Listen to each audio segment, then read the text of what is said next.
¿Cómo están? ¿Cómo están? Bienvenidos, bienvenidas aquí a Pásele, ¿qué les servimos? Me da muchísimo gusto saludarles. Usted ya me conoce, yo soy Quique Ortega. Y bueno, aquí al lado mío tenemos a un invitado que la verdad es una delicia tener con nosotros, mi querido Alejandro Franco Fernández. ¿Cómo estás, amigo mío? Bien, amigo, feliz de que me hayas invitado. Gracias a ti por aceptar.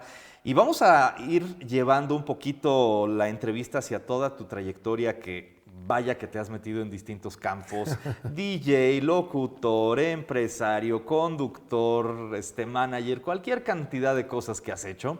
Vamos a irle dando el espacio a cada una, pero vamos por el principio. Tu historia inicial, estudiaste en la UVM, estudiaste comunicación. Tuviste un programa de radio también en la UVM que fue bastante curioso, ¿no? ¿Cómo empieza, cómo detona tu interés por la radio, que es a lo que le has dedicado pues, prácticamente toda tu vida? ¿Cómo detona ese interés? No, incluso más allá, porque realmente yo escogí la universidad en ese entonces basado en una cabina de radio. O sea, como en dónde podía yo estudiar de mejor manera radio. Ok. Porque desde la preparatoria en Cuautitlán Izcalli, en el Centro Universitario de Cuautitlán Izcalli, con unos amigos logramos que se abriera un taller de radio. Entonces el interés era muy claro de algunos de nosotros de realmente brincar a la carrera, porque esto fue, insisto, un nivel antes. Brincar a la carrera a estudiar propiamente comunicación y preferentemente enfocados a la radio. Y es así que buscando varias opciones para lo que había en el momento, digamos en ese cuadro del Estado de México, satélite, Lomas Verdes, etcétera, lo que acomodaba mejor y lo que tenía mucho mayor impacto y estructura en la especialización de radio y en comunicación era la UVM, Lomas Verdes. Incluso más que el TEC de Estado de México y otras opciones que había por allá. Así que elegí la universidad por eso. Y a los, no sé, menos de un año, a los 10 meses, logré... el programa de radio lo tuve casi antes de inscribirme. ¿En serio? Sí, o sea, primero fui a eso, hice un casting y luego dije, bueno, aquí me voy a inscribir. Entonces me fui y me inscribí. Y no mucho tiempo después, realmente conseguí una beca. Hubo una suerte de licitación interna para una beca para el papel de director de la estación de radio. Y entonces, en ese momento, un adversario mío, luego nos hicimos buenos amigos y socios en algunos proyectos. Él y yo metimos carpetas para avanzar en el proyecto. Otras personas también lo hicieron. Las nuestras llegaron a la final. Y a partir de que llegaron a la final, hubo una suerte de votación, pero también hubo una consideración especial del lado académico y nos dieron la beca a los dos. No manches. Entonces uno se hizo el gerente, otro se hizo el director de la estación. Yo era el gerente. Y pues básicamente trabajé toda la universidad haciendo radio, haciendo una estación de radio completa, haciendo la programación, entendiendo relojes, entendiendo la propia gestión que te puede dar la radio universitaria, que además es espectacular, programas hablados, programas musicales, coberturas, enlaces con otras estaciones de radio. Y es ahí que yo logro hacer un enlace para que fueran a visitarnos muy seguido y que llevaran promociones, etcétera, con W Radical, que fue una de las tantas versiones del 96.9 en la Ciudad de México, que fue WFM muchos años. Y entonces, a partir de eso, los conozco, estoy muy cercano, y algún día me avientan un centro, ya casi por terminar la universidad, estoy hablando del 2001, de, oye, parece que se va a abrir una vacante en producción. Yo en ese momento quizás me consideraba más productor de audio que locutor o conductor. O sea, yo me veía más backstage, en ese lado. Finalmente se abrió la plaza, fui... Me invitan a participar. Yo también faltaban unos meses para terminar la carrera. Entonces abren un concurso en W. Algo pasó y básicamente todo el equipo que estaba salió. Y entonces abren un concurso a universidades para buscar locutores. Y entonces cuando yo me doy cuenta de eso, ya estando mis primeros 2 días en la estación, me dicen, no, pues efectivamente es un concurso hacia universitarios.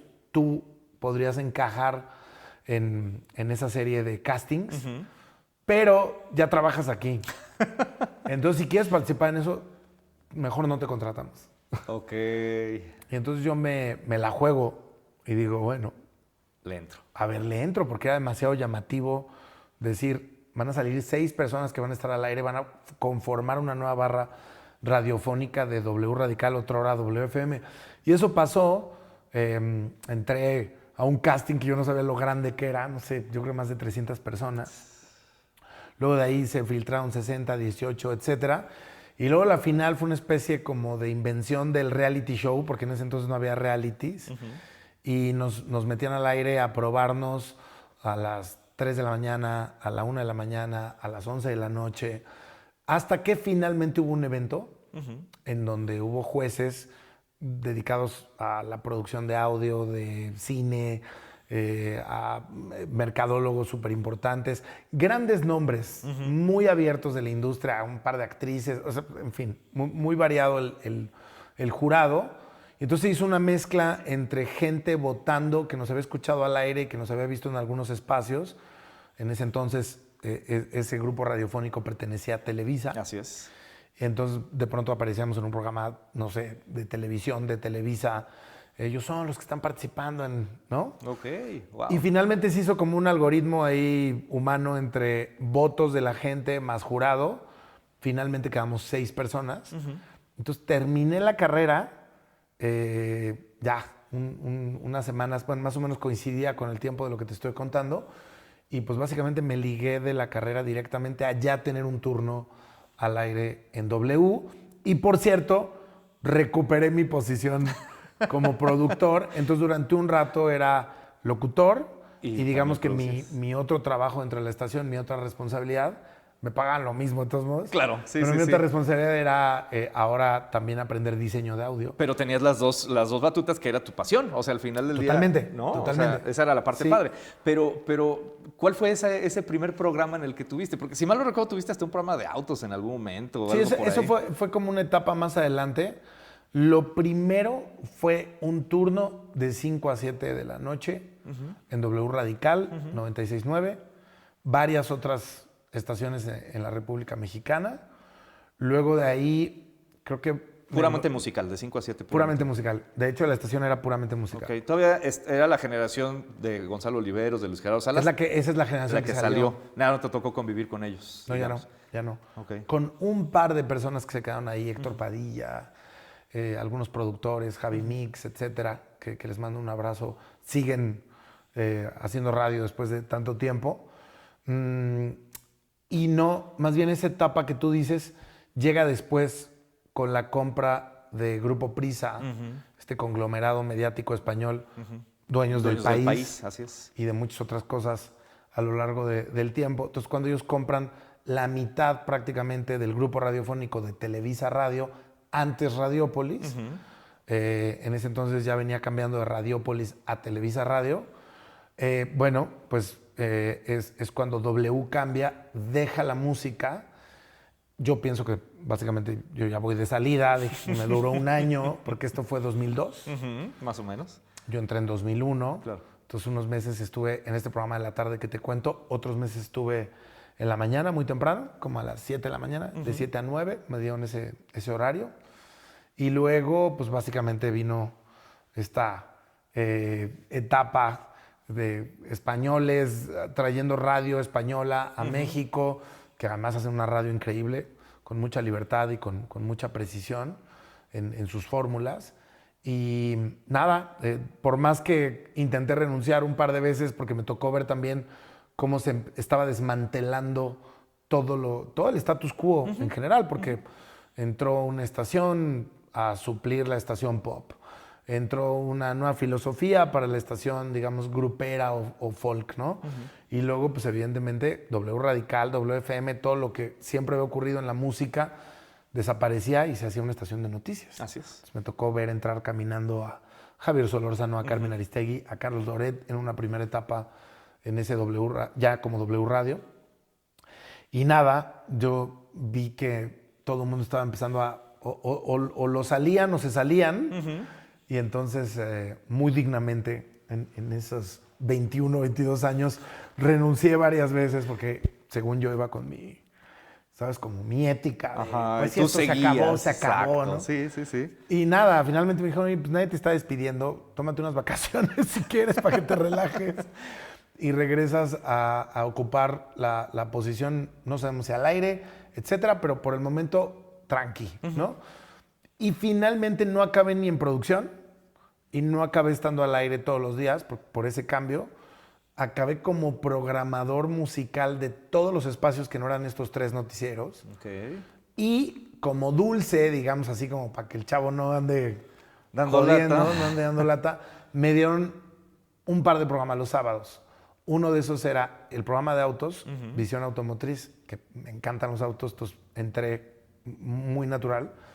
Y el otro era mi programa, que era un magazine, que hoy diría es muy similar al programa que tengo actualmente. Sigo en W después de más de 20 años, que se llamaba Frecuencia. Y en ese programa tenía yo distintos colaboradores, íbamos hablando de distintos temas, y duraba 3 horas todos los sábados, de 3 a 6. Wow. Y además, en ese entonces, W Radio se transmitía en un canal de Sky. Sí, que además eran pioneros justamente en transmitir radio Sí. en televisión. Qué complicado porque pues al final en radio tú y yo sabemos, pues dices, bueno, pues nadie me va a ver, ¿no? Entonces de repente llegas así como en la facha, ¿no? Y de repente a lo mejor fuera del aire puedes de repente decir cosas que pues ya cuando estás grabando con Sky ya no puedes, ¿no? Claro. O sea, era todo un reto porque además hasta ese momento todavía no habías hecho televisión, había sido pura radio, ¿no? O ya habías tenido alguna aproximación con tele. No, todo empezó realmente a abrirse ahí. A la par de W, cuando entra a los 40 y, digamos, toma todo el proyecto que se llamaba Vox FM, básicamente los 40 se convierte ahora en la nueva marca, que es una marca original española, claro, de muchas existe décadas. allá. Y entonces cuando entra a los 40, hay una etapa entre W terminando la parte musical y los 40 tomando Vox, en donde había un cliente, que era una marca de café, que estaba haciendo una promoción en México para llevar ganadores a unas fiestas de la marca internacional que estaba haciendo con una marca de música electrónica que se llama Global Underground. Ok. No es cierto, Ministry of Sound, y entonces se los estaban llevando a Europa, o sea, era como una promo para llevar a ganadores a Tailandia, a Malasia, a Nueva Zelanda y a otros lugares, incluido Acapulco, que había una fiesta pactada en Acapulco. Correcto. Entonces, yo de manera inmediata me convierto como en el vocero de esa promoción y yo voy a todos los viajes. Y entonces cuando regreso, yo ya con buena relación con quienes llevaban la marca en el área de marketing, les digo, pues eso que están haciendo con esa disquera Ministry of Sound en Londres, que están replicando en todo el mundo, deberían hacerlo en México y deberían asociarse con alguna disquera de música electrónica en México, porque era de música electrónica todo. Y entonces nace un concepto que se llama Más Nescafé. Correcto. Y en ese concepto es que yo termino con la patita que te cuento en W, con un programa un par de veces por semana en los 40 de Más Nescafé, patrocinado. Y ese mismo programa se hace un programa en Telehit. Claro. Sí, sí me acuerdo. Y entonces yo entro a Telehit, digamos, de la mano de ese programa. Ok. Y es después una historia que en Telehit tuve otros programas, ya, digamos... Ahí empieza sesiones. Ahí empieza sesiones. Tengo antes uno que se llama Los Hijos de Nadie, que era un programa en el auge de lo mal llamado música indie, que mucha gente estaba muy confundida de si sonaba algo, exacto. de qué se trataba. Pues básicamente era una oleada de música independiente, sobre todo con ciertas disqueras que hoy existen y que son a veces igual de grandes que las transnacionales, ya no son tan indies. Pero bueno, yo me salgo un poquito de la música electrónica, que era lo que hacía ahí de vez en cuando con este programa patrocinado. Para mí nunca hubo una diferencia, ¿sabes? Siempre era, para mí, música alternativa o música que me gustaba. Y entonces empiezo a hacer otros programas en Telehit, hasta que llega la idea de hacer sesiones. A la par de todo esto, es que es mucha historia lo que mucha tienes. historia. yo dejo mi posición de programador musical en W en algún punto, 2003, 2004, porque me invitan a ser editor de una revista. Yo empecé a escribir en revistas como Switch, que en ese entonces tenía artículos de Rolling Stone, Estados Unidos, y además Conozca Más, este tipo de publicaciones.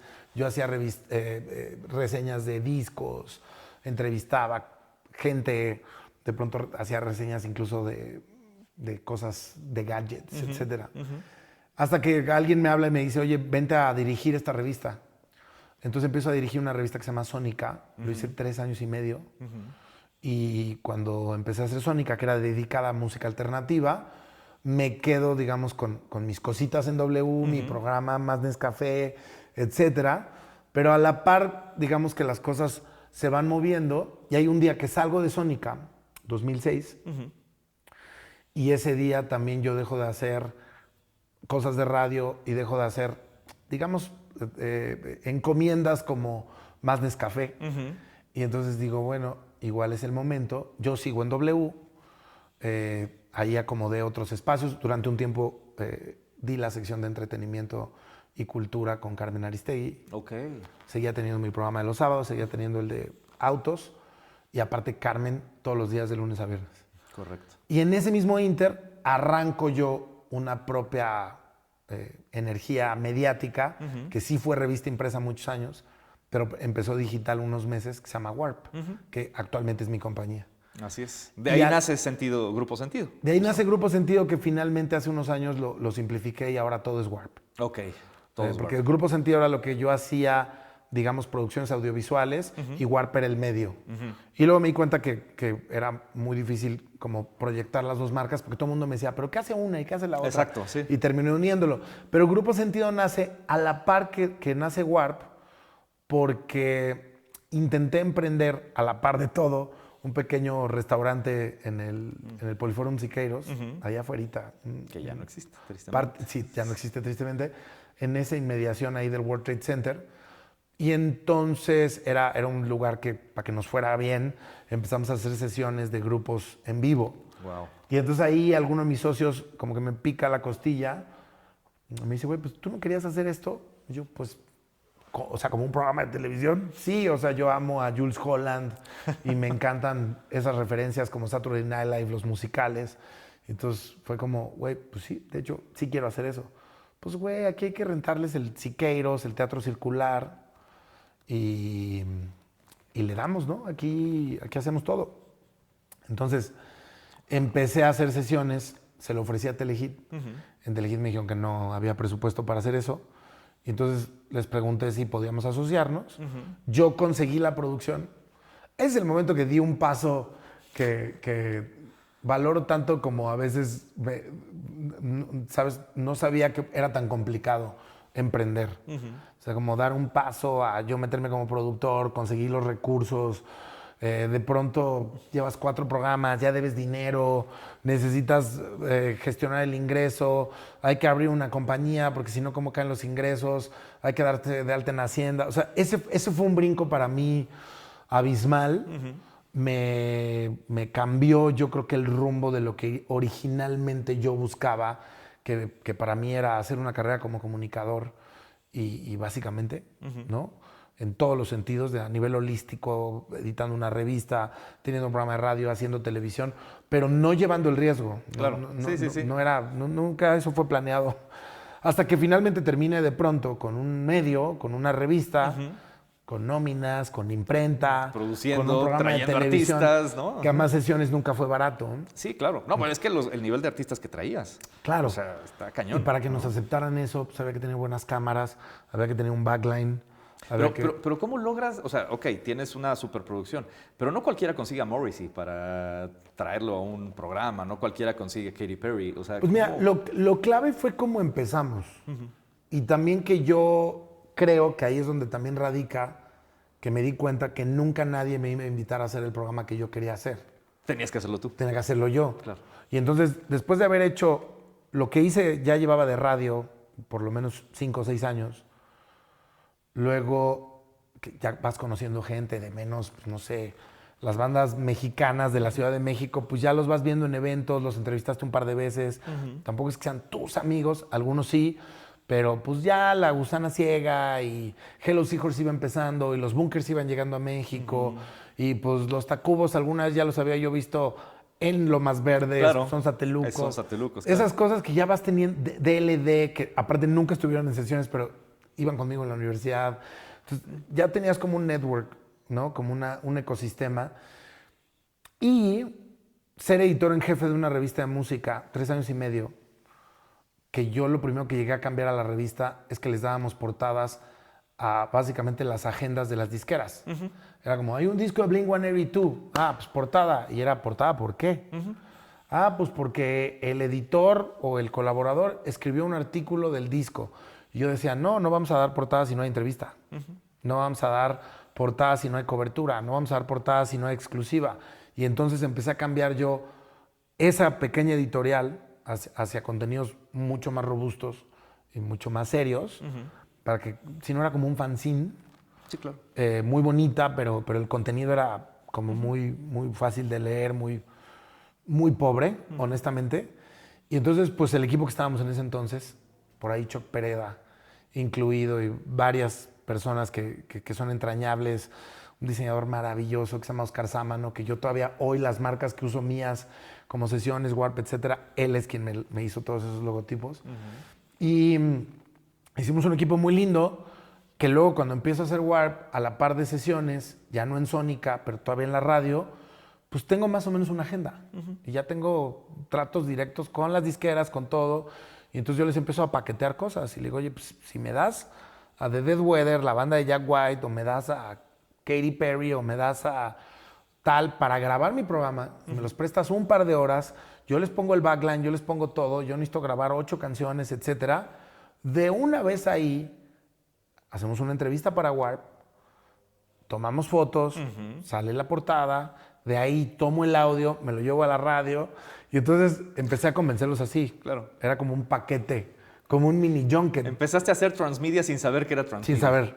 Y entonces era, bueno, si vamos con Alejandro, le invertimos 2 o 4 horas ya con todo, pero salimos en radio, salimos en tele, En impresos. salimos en revista impresa, y además, bueno, pues las redes sociales cada vez iban creciendo más, y el website, etcétera, que pues también tenía un peso. Claro. Entonces así empecé. Realmente ese fue el conglomerado que le dio a Sesiones mucha fuerza, que le dio a Warp mucha fuerza, y que hoy en día incluso pues siguen adelante los proyectos. Yo Sesiones nunca lo declaro terminado.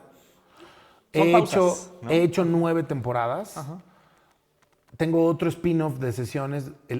Estuvimos una etapa que fue para mí la mejor a nivel creativo, porque no teníamos ningún tema de presupuestos. Literal era el programa que yo quería hacer. Nos lo compró Sony muchos años, 5 temporadas. Y a la par Sony nos pidió mucho más contenido. Entonces, alguna vez hubo 3 temporadas de Warp TV, Warp TV. Luego hubo un spin-off de Sesiones que se llamaba Sesiones of Season, que era literal, este hubiera sido un lugar perfecto, no lo echemos en saco roto, era grabar aquí, filmar un programa, pero con el mismo nivel de artistas. Correcto. De Sesiones. O sea, hicimos a Cod Copy, o hicimos a La Mala Rodríguez, o hicimos también cosas muy interesantes, muy potentes. Pero más en corto. Pero literal ya en menos tele, más estudio, más Abbey Road, menos Jules Holland. Exacto. ¿No? Exacto. Que es la otra versión del formato. Para mí era súper natural. Y le pusimos Sesiones of Season, que aparte era SOS. Ok. Y ese yo no lo conducía. Yo lo producía. Nada más producías. No estaba yo en la entrevista siempre. Algunas veces sí, otras no. Pero básicamente era ya como venía dentro del funnel de contenidos que estábamos haciendo. Ya dentro de Sony. Dentro de Sony. Ok. Porque Sony abrió un canal, digamos, para jóvenes que se llamaba Sony Spin. Ok. Entonces primero empezamos en Sony Entertainment Television, ahora Sony Channel. Y luego Sony abrió ese otro canal que alguna vez fue Animax. Y ahora no sé qué sea. Pero se convirtió en un programa, en un canal que necesitaba muchos programas. Y yo empecé a producirles hasta uno de videojuegos. Hicimos durante un tiempo. Y bueno, pues fue muy interesante. De Sesiones of Season hicimos 50 episodios. Sí, no. O sea, no fue tampoco como... Sí, ahí sí. hicimos 10, ¿no? Ajá. 50 episodios, Bastante también buenos. de alto calibre, de cosas muy interesantes que iban pasando, también en este momento del mundo indie, etcétera. Entonces fue una etapa muy padre. Y sesiones luego, cuando termina el contrato con Sony, yo me quedo con una temporada guardada, la temporada 8, con DXX, con Blondie, con Dinosaur Jr., con Miles Kane. Una temporada hermosa. Y extrañamente me quedo con el programa guardado en un cajón porque nadie lo quería. No inventes. O sea, vino el cambio de networks, Ajá. sobre todo del cable, a streamers. Ok. Y entonces todo el mundo se empezó a guardar, no solamente, no la cartera, porque la cartera la estaban sacando para empezar a hacer series de ficción. Y programas como Sesiones, pues sencillamente fue como, no lo No vemos. va con la visión. Además, las streamers siempre le tienen pánico a esos programas porque pues a lo mejor lo pueden sacar en México y tenemos las editoras y las disqueras con sus autorizaciones correspondientes. Pero en otras Pero luego partes la del mundo. editora en Estados Unidos es otra, la editora en Así Colombia es. es otra, la editora en España es otra. Así es. Entonces es un tema, de por sí eso es lo más difícil de hacer un programa como ese. Hay muchas cosas que no tienen sentido en la industria de la música. Y esa es una de ellas, ¿no? El tema Legal. de las editoras, las disqueras, lo legal. Aquí sí, pero aquí no, aquí más o menos. Es una locura el catálogo, a quién le pertenece, en cuánto lo compran. Aquí sí, aquí no, insisto. Entonces, Pero ¿cómo lo liberas? ¿Cómo logra ver la luz la temporada 8 y la 9? bueno, porque con todo el trabajo de Warp, trabajamos con muchas marcas y una marca armadora de coches japonesa dice, ¿y qué pasó con Sesiones? En una junta, ¿no? y yo, no, pues nada, tengo parado una temporada, yo echando Aparte de la tiros. inversión que Sí. es impresionante. Y me dice, pues consígueme un canal, yo lo pago. Y entonces 2 temporadas, que es hasta donde llegó el programa, estuvieron al aire ya ni en Sony, en TNT, Ok. patrocinados por Toyota. Ajá. Y entonces con Toyota sacamos adelante el proyecto un Con rato. Warner. Ajá. Y finalmente, para nosotros, para Time Warner, éramos un cliente. O sea, no creas que entramos por programación. Sí. Entramos porque traíamos una inversión. Pero así de difíciles, ¿sabes? Yo tengo el proyecto, de hecho, tengo un capítulo inédito que nunca salió en ningún lado con Churches, que grabamos hace más de un año. Sí, 2023, sino que finales de 2022 tal vez, para cuando estamos grabando esto.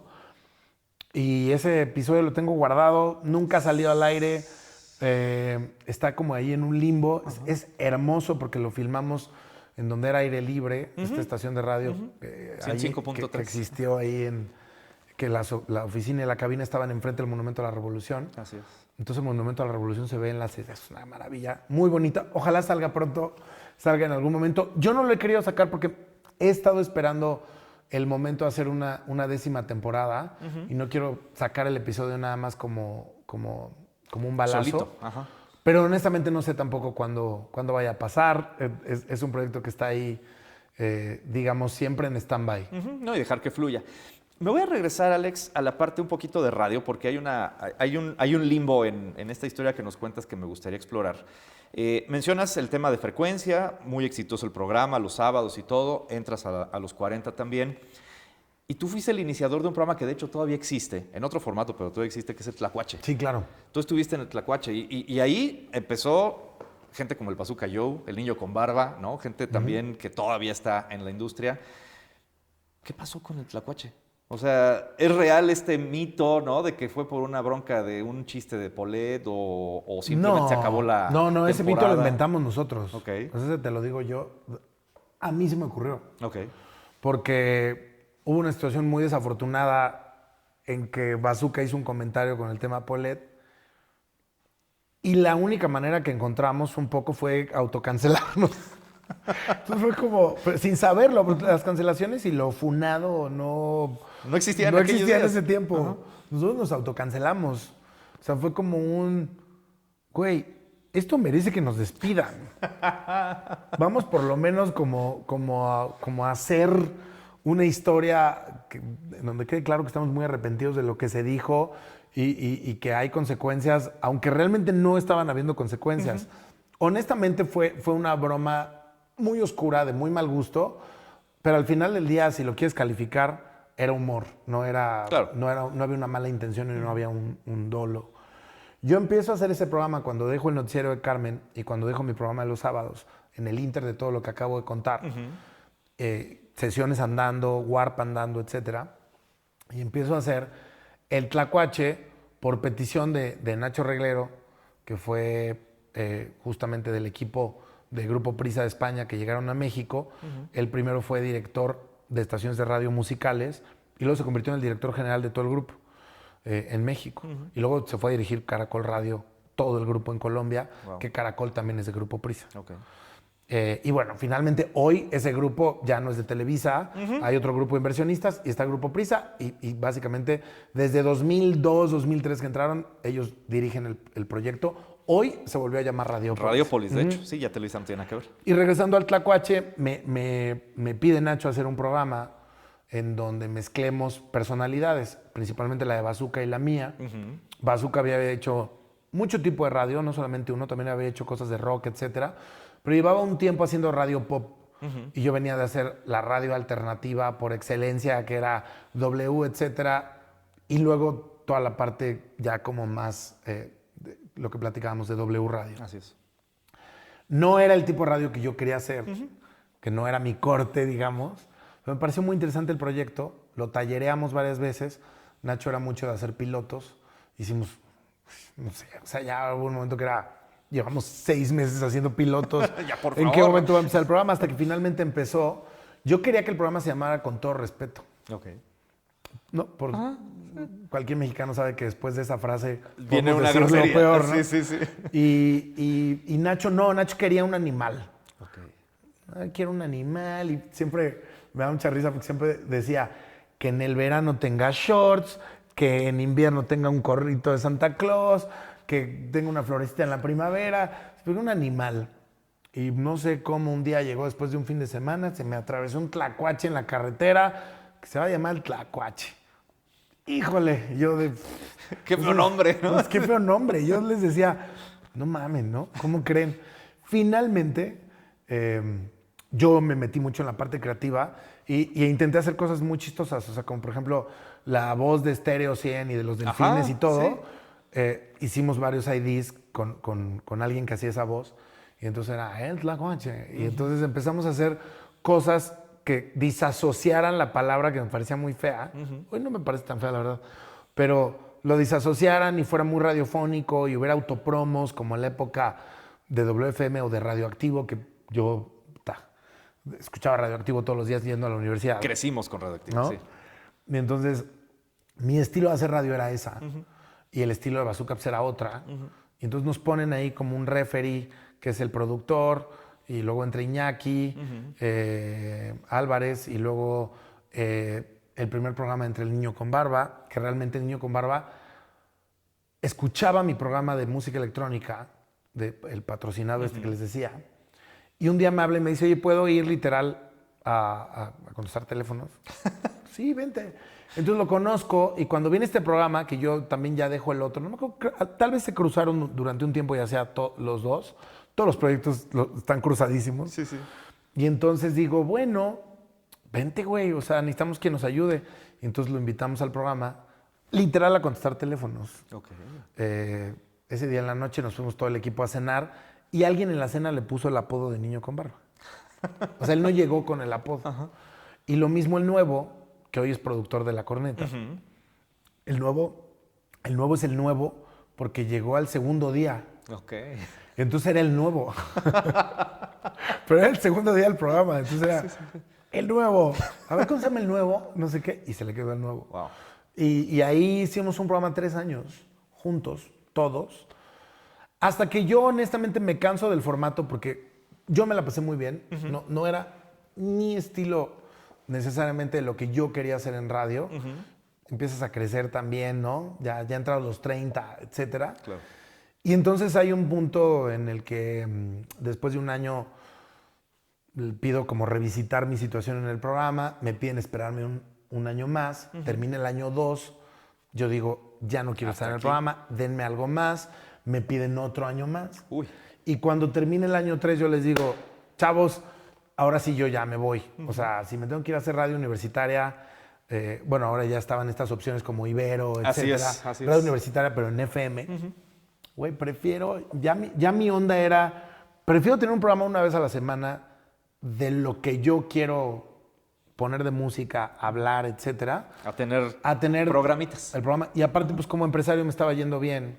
Entonces también ir al programa me quitaba, no había segundo piso ya con todas las entregas que tiene ahora, que puedes cruzar de Polanco a Xochimilco en 20 minutos. Así es. Entonces todavía el programa era a las 7, yo me tenía que ir 5:30. Si ya me iba a 6, ya llegaba al programa a las 8, llegaba tarde, duraba 3 horas, saliendo 2 horas de regreso para donde, bueno, 1 hora de regreso. Y entonces fue como, ahí se termina. Claro. Y entonces me dicen, bueno, está bien, órale, agarra un programa en W, te ofrezco una barra, Nacho, en las noches. Pero quiero que uses WFM, las siglas WFM. Ok. Y entonces yo digo, puta, pues es el tigre en la feria, ¿no? Porque estas son siglas icónicas. Icónicas, sí. Que para muchas generaciones solo son la radio de los 80 y de los 90 en el 96.9 FM y párale de contar. Pero hasta hoy, 2024, grabando esto, llevo 12 años usando las siglas. Si juntas realmente cuánto duraron los proyectos llamados WFM como estación de radio, ninguno duró de golpe esa cantidad de tiempo. Wow. Entonces, de alguna u otra manera, tuve la suerte también de poder usar unas siglas icónicas en la radio mexicana. Y entonces hice mi programa primero en un corte más de entrevistas largas a personajes, como esto, pero dividido en bloques de días. Así es. Con música, etcétera. Así duró el programa por lo menos unos 2 o 3 años. El formato era muy cansado porque era un invitado por semana. Sí. Toda la semana era el mismo invitado programando música. Eran unas grabaciones interminables. A veces, no sé, yo creo que con Sabo Romo, que además lo quiero y somos buenos amigos, pero yo creo que con Sabo Romo nos echamos 8 o 9 horas grabando. No inventes. ¿Sabes? Y faltaron temas. No cabían ni los programas al aire. O sea, era como, sí. güey, ya ni cupo la rola que puso Sabo, ya nada. Era mucha plática. Empecé a usar mi estudio en mi oficina en Warp. Entonces, pues sacaba el mezcal y no sé qué, y la madre. Y se armaban ahí unas tremendas, grabando, o sea, no fiestas, pero Sí. alguna vez yo creo. Pero finalmente decidimos darle un giro al programa y llevarlo más como un corte, más como frecuencia, como un magazine, como un late night. Sí, que ya tienes invitados. Y que tú has venido de invitado Así es. muchas ocasiones. Así es, te agradezco siempre las invitaciones. Vamos a entrar, Alex, a la etapa como cineasta, que me interesa también explorar esta parte. Hiciste un documental de Rodrigo y Gabriela como director, además de como productor y también como guionista, entiendo, ¿no? Sí. En esta parte del documental, pero ya tiene 10 años, 2014. ¿Por qué no le seguiste? Bueno, primero, ¿cómo te da el interés por el cine? Pero también, ¿por qué no le seguiste a hacer cine? La verdad es a veces es lo único que quisiera hacer. O sea, me dan muchas ganas de realmente fincar una carrera hacia ese lado. Desgraciado, afortunadamente, digamos que la dinámica huracanesca que tengo de hacer muchas cosas no me ha dejado bajarme del carro a estirar las piernas. Me he recargado en otras cosas como la música electrónica, como para tener otro tipo de proyectos. Sigo pensando que es un camino, no lo doy por descartado. También fue muy desgastante. Para llegar al 2014, que finalmente acabamos estrenando en 2016, que, puta, o sea, me eché 5 años haciendo el documental, ¿sabes? Fue muy pesado, muy caro. También yo conseguí los recursos, puse dinero mío, luego bájate el recurso de no sé dónde, aplica, haz la carpeta, muévelo en festivales, etcétera. Y sentí que ya lo había hecho mucho con sesiones y que de alguna u otra manera esa hipergestión sencillamente me iba a volver loco o me tenía yo que retirar de la radio, de otras cosas que hago. Y la radio no la pienso dejar nunca, entonces para mí no es algo que esté en una posibilidad. De hecho, corrígeme si me equivoco, pero creo que eres ahorita el asset más antiguo que tiene W Radio de los que están ahorita. O sea, De los que estamos ahorita, digamos, de corrido, desde el que estoy haciendo Ajá. 2001, probablemente sí. Si juntas pedacitos en que ha estado Marta de Baile o La Corneta en varios momentos, a lo mejor están, o sea, más años o por lo menos igual. Digamos el asset así en corrido, porque igual Carlos Loret pues estuvo un rato, un tiempo, luego se salió, salió y luego regresó. Así es. Juntando todo, yo creo que a lo mejor ahí me doy un Quién Vive con Marta y Eduardo Videgaray y José Ramón San Cristóbal, pero tal vez ellos hasta más, juntando pedacitos. Claro, claro. De corrido, sí. Yo creo que ahorita sí sería yo. Wow. Al aire. Sí, al aire. Porque también Sí, hay sí. productores que llevan más tiempo que yo. No, bueno, claramente ¿No? backstage. Pero vaya, o sea, justamente por esta pasión a la radio es, a ver, ¿qué elijo? Elegir y renunciar, dicen por ahí, ¿no? Entonces, Totalmente. elijo el cine, elijo Y la radio. Y la radio para mí nunca fue posibilidad. He intentado empezar a trabajar proyectos fílmicos en otro orden de ideas, algunos documentales. Hice un pitch, viajé a Los Ángeles para hacer un pitch de hacer el documental o la película de ficción de los Tigres del Norte. No manches. Me senté con ellos varias veces. Y finalmente, bueno, luego hicieron uno que ni se estrenó, por lo menos hasta ahora, o que creo que se estrenó ahí muy en silencio. Está creo que en Amazon, algo de ahí de ellos, pero... O hicieron uno con Olayo. Yo no tengo idea, no lo he visto. Sí. Y finalmente no pasó. Luego intenté hacer alguna cosa de ficción que luego no pasó. Y siempre me acabó ganando el tiempo u otros proyectos, ¿no? Por ejemplo, en 2016 me involucré con un proyecto, una exhibición de realidad virtual de Björk. Y entonces hicimos la exhibición cuando todavía los VRs, headsets, etcétera, no eran comunes. Todavía teníamos que poner computadoras con ventiladores para que funcionara. Estoy hablando del 2017, tampoco del 2008, ¿no? O sea, es prepandémico, ¿no? Apenas. Prepandémico. Y esa exhibición la hicimos nosotros, como empresarios, un grupo de personas, en el Fotomuseo Cuatro Caminos, que era de Pedro Meyer, del fotógrafo. Luego hicimos CENART, con el apoyo del gobierno federal. Correcto. Y luego lo vendimos a los gobiernos de Bogotá y de Buenos Aires y también lo produjimos allá. Okay. Entonces, también empecé a hacer ese tipo de cosas. Empecé a hacer un festival de gastronomía y música y vino en el Valle de Guadalupe, en Ensenada. Lo hice 5 años. Me parece que a veces me he perdido de darle continuidad a ciertas cosas porque mi naturaleza siempre está tocando y explorando e intentando. No me arrepiento porque además así soy, pero el cine sí es algo que tengo ahí todavía como pendiente. Si hoy hiciera ese documental con el contexto que tengo hoy también en una etapa diferente de vida, estoy seguro que el proyecto hubiera resultado menos en calvario para mí, porque lo padecí mucho tiempo. Y entonces padecer un proyecto también te hace alejarte cuando lo terminas. Era como, me urge terminarlo, ok, ya lo terminé, ¿y ahora qué?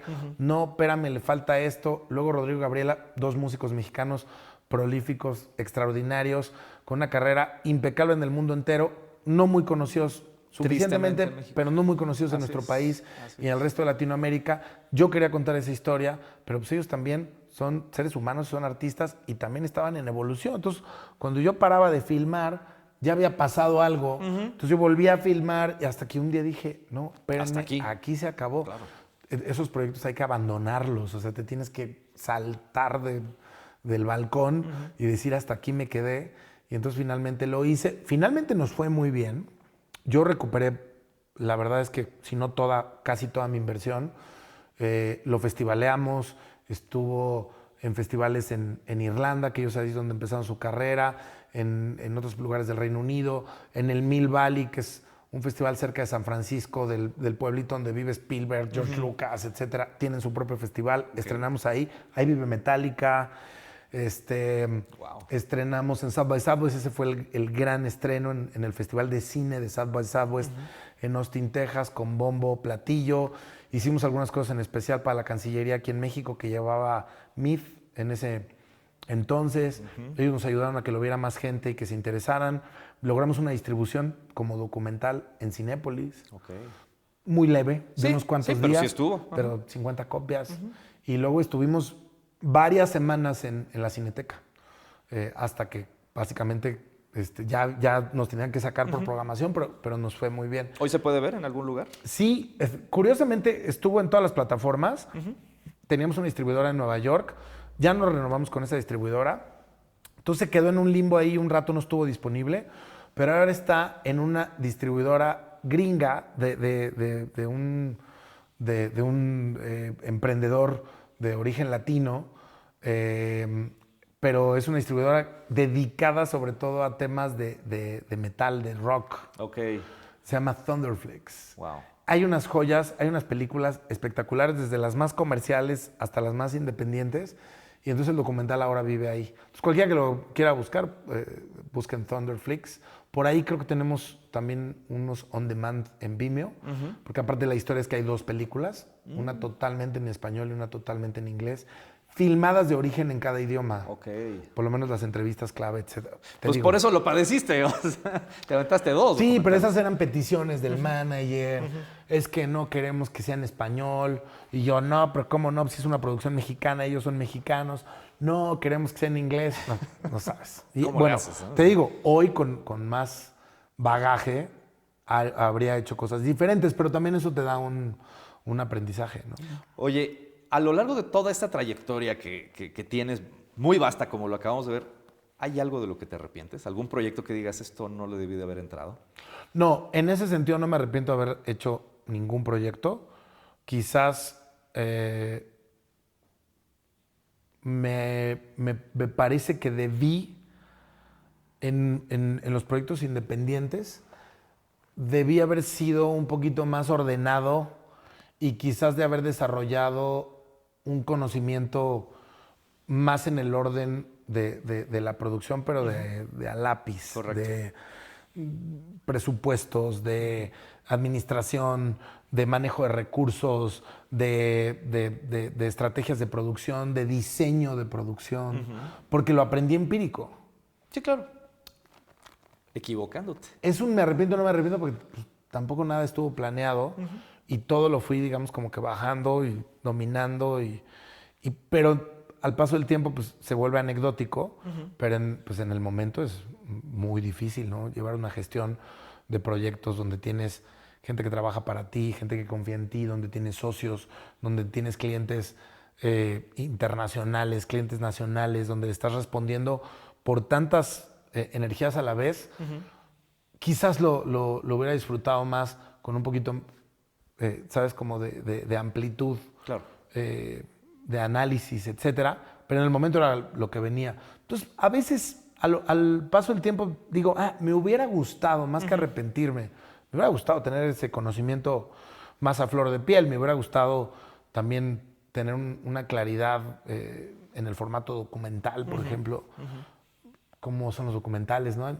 Hay gente que se reía a mí al principio y me decía, ¿de qué es tu documental? Y yo, de Glastonbury, el festival inglés.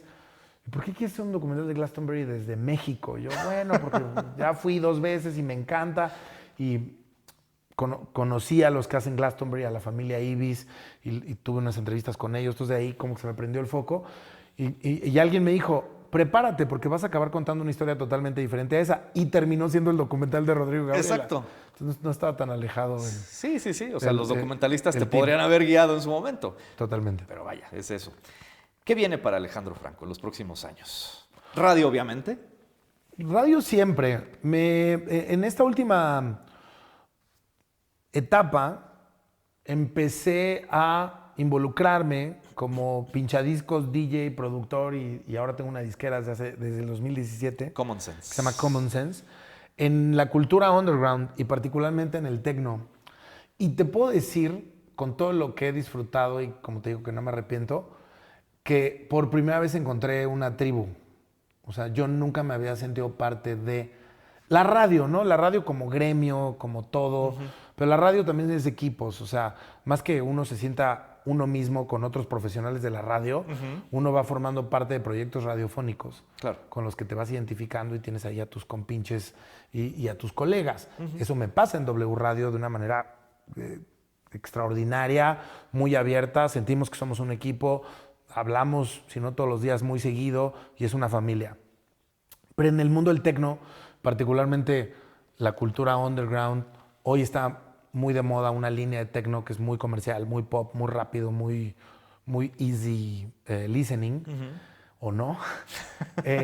Y yo me clavé a una línea, no sé, se me acabó mezclando todo. La estética que más me gusta del rock, las cosas que más me gustan a nivel sonoro, de mis primeros años haciendo diseño de audio. Okay. Que alguna vez en la universidad me metí a una bienal diseñando audio rarísimo, etc. Y sobre todo, pues, el tiempo que hice música electrónica en medios de comunicación, todo se conjuntó. Yo venía ya desarrollando una carrera que me daba pena llamarle DJ, pero era como el pinchadiscos del radio, que viene y pone música. Había un club muy famoso de rock que se llamaba El Imperial, y entonces pues yo tenía una residencia ahí, tocaba 2 veces al mes. Luego de ahí tuve una residencia en otro lugar, ahí sí se me antojó tocar música electrónica. Luego de ahí no sé qué, etcétera. Ni usaba mi nombre, usaba un seudónimo que era Selector. Selector, pero además con puras letras, ¿no? SLKTR. Mi mamá le decía Skeletor. Y entonces un día dije, güey, no, pues voy a usar mi nombre, o sea, es mi nombre, ¿no? Y entonces dije, no, pues ya lo de Skeletor queda para los libros. Y empecé a hacer Alejandro Franco, empecé a buscar un sonido en la música electrónica, hasta que por X o Y terminé en el techno y debuté además tocando techno en probablemente para muchos el Club 2 del mundo, que está en Georgia, en Europa del Este, en Tbilisi, que se llama Basiani. Y después de eso tuve una experiencia ahí en un tipo South by South, es una feria internacional de música electrónica, ese sí solo electrónica, en Ámsterdam, que se llama Amsterdam Dance Event. Y cuando yo regresé de ese viaje, regresé muy claro que yo quería incentivar la cultura underground en la Ciudad de México y en otros lugares del país. Y entonces empecé a hacer fiestas, o sea, empecé a alimentar la disquera. Hoy son proyectos en consolidación. Hoy estoy tocando techno en muchas partes del mundo. Este año ya hice una gira de 3 fechas y ahorita regreso a Colombia. Acabo de tocar en Boston, en Los Ángeles. Regreso a Boston ahorita en septiembre. Seguramente haré algún lugar ahí en Canadá. Tal vez repito Nueva York, que ya hice hace no mucho tiempo. Tengo una gira para finales de año en Europa. Entonces, algo pasó. Encontré un camino, encontré una tribu con la que me identifico en valores, en por qué se hace lo que se hace, en quitar todo este mundo de música electrónica, de drogas, botellas, FaceTimes, redes sociales, TikTok, etcétera. De hecho, el techno que te digo le llaman TikTok techno, de tan popular que es. Y entonces me he quedado ahí. A lo mejor un día hago un proyecto fílmico o hablo de eso, o a lo mejor hago un proyecto fílmico un día de una ficción y toda la música es techno. No lo sé. Tengo muy claro que la radio está ahí. Tengo muy claro que del techno no me voy a ir tampoco. Ya hoy lo sé.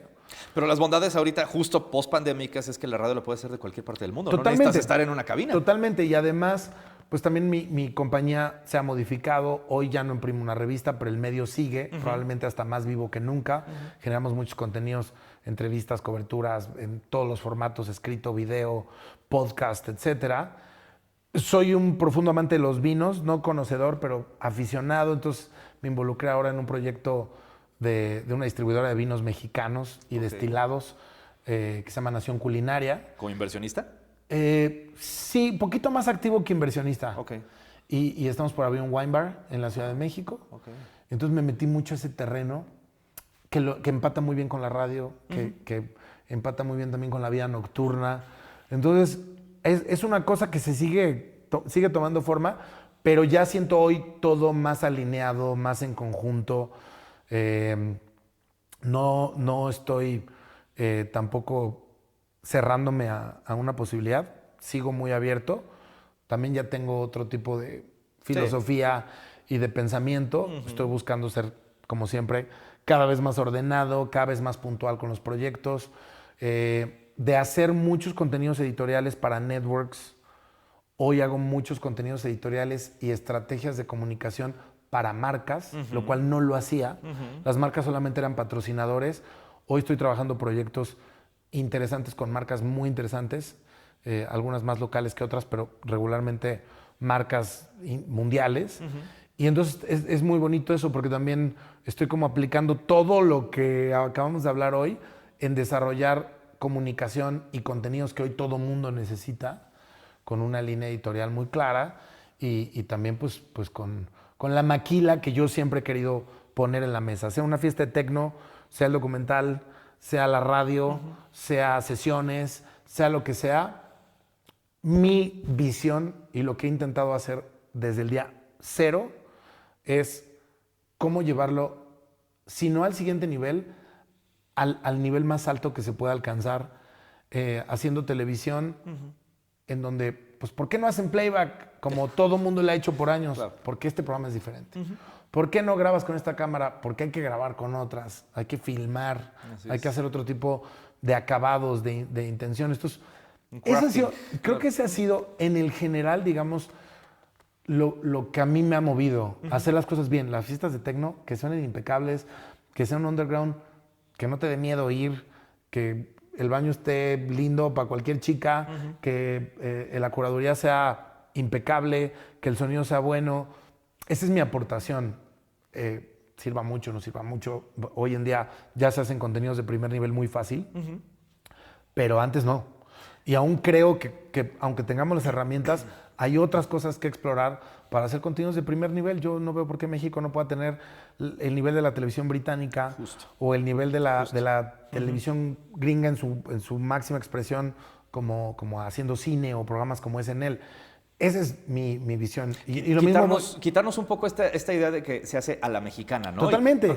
Y lo mismo, voy a una fiesta en Nueva York, o voy a una fiesta en Ámsterdam, o voy a una fiesta a Berlín, y digo, ese es el nivel que yo quiero hacer en México. No quiero hacer otra cosa, no quiero hacer la versión mexicana de esto, quiero hacer este nivel. Entonces, en cada cosa que hago, digamos, esa es mi filosofía, y de alguna forma ese es el camino, ¿no? Como diría Mandalorian, this is the way. Exactamente. Pues está padrísimo, amigo mío. Gracias de verdad, porque vaya que nos has dado un recorrido a lo largo de toda una hora, a lo largo de tu vida, y nos faltan un chorro de temas. Sí. Pero de verdad, muchas gracias por estar aquí con nosotros. No, feliz, amigo. Gracias por invitarme. Gracias. Y muy contento de platicar y de repasar un poquito tantas cosas y tantos proyectos y tantas anécdotas y tanta gente involucrada, tanta música, tanto arte. Eso es de lo que más afortunado me siento, ¿sabes? De estar rodeado siempre de tanto arte, de tanta música. Y de hacer lo que te apasiona. Creadores, y seguir haciendo lo que me apasiona. Tal cual. Sí, es raro encontrar esa posibilidad de hacer lo que a uno le apasiona y poderse dar el lujo incluso de salirse de proyectos que no te gustan. Tal cual. Como nos lo platicaste en un momento del Tlacuache. Tal cual, ¿no? sí. Gracias, Alejandro Gracias, Franco. amigo. Cuídate mucho. Muy bien. Gracias a todos.